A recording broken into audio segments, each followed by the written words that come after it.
ಅಯತುಲ್ಲಾ Ali Khamenei ಆಯಿತು, ಅಲಿ ಲಾರಿಜಾನಿ ಹಾಗೂ ಸೈಯದ್ ಇಸ್ಮಾಯಿಲ್ ಖತೀಬ್ ಕತೆ ಕೂಡ ಮುಗಿತು. ಈಗ ಅಮೆರಿಕದ ಹಿಟ್ ಲಿಸ್ಟ್ ನಲ್ಲಿ ಖಮೇನಿಯ ಆಪ್ತ ಬಳಗದಲ್ಲಿ ಗುರುತಿಸಿಕೊಂಡಿರುವಂತಹ ಸೈಯದ್ ಅಲಿ ಅಕ್ಸರ್ ಹೆಜಾಜಿ ಹೆಸರಿದೆಯಂತೆ.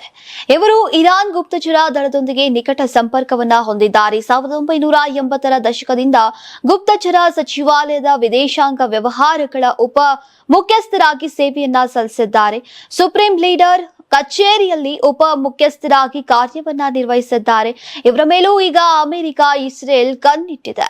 ನೀವು ಸಣ್ಣ ಆಗ್ಬೇಕಲ್ವಾ? ಅದು ಒಂದು ಉತ್ತಮ ಆಹಾರದಿಂದ ಸಣ್ಣ ಆಗ್ಬೇಕಲ್ವಾ? ಪ್ರತಿದಿನ ನಮ್ಮ ಜೀನಿ ಸ್ಲಿಮ್ ನ ಯೂಸ್ ಮಾಡಿ ಯಾವುದೇ ಸೈಡ್ ಎಫೆಕ್ಟ್ ಇಲ್ದಂಗೆ ನೀವು ಸಣ್ಣ ಆಗ್ತೀರಾ.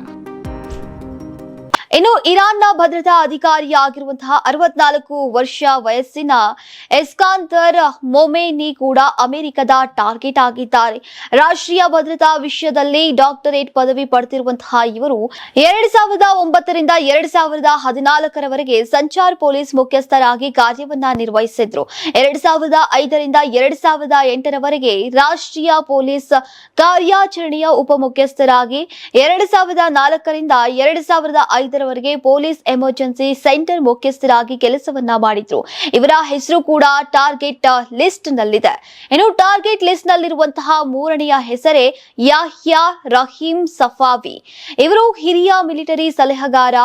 ಸಿರಿಯಾದಲ್ಲಿ ಮಿಲಿಟರಿ ತರಬೇತಿ ಪಡೆದಿದ್ರು. 1985ರಿಂದ 1989ರವರೆಗೆ ಭೂಸೇನೆಯ ಕಮಾಂಡರ್ ಆಗಿ, 1989ರಿಂದ 97ರವರೆಗೆ ಉಪ ಮುಖ್ಯಸ್ಥರಾಗಿ, 1997ರಿಂದ 2007ರವರೆಗೆ ರೆವಲ್ಯೂಷನ್ ಗಾರ್ಡ್ಸ್ ನ ಸರ್ವೋಚ್ಚ ಕಮಾಂಡರ್ ಆಗಿ ಸೇವೆಯನ್ನ ಸಲ್ಲಿಸಿದ್ದಾರೆ. ಯಾಹ್ಯಾ ರಹೀಂ ಸಫಾವಿಗಾಗಿ ಸದ್ಯ ಅಮೆರಿಕ ಹುಡುಕಾಟವನ್ನ ನಡೆಸ್ತಾ ಇರುವುದಾಗಿ ವರದಿಯಾಗಿದೆ.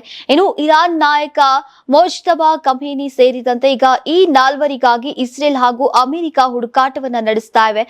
ಈಗ ಇವರುಗಳ ಬಗ್ಗೆ ಮಾಹಿತಿ ನೀಡಿದವರಿಗೆ $10 ಮಿಲಿಯನ್ ಬಹುಮಾನವನ್ನ ಕೂಡ ಘೋಷಿಸಲಾಗಿದೆ.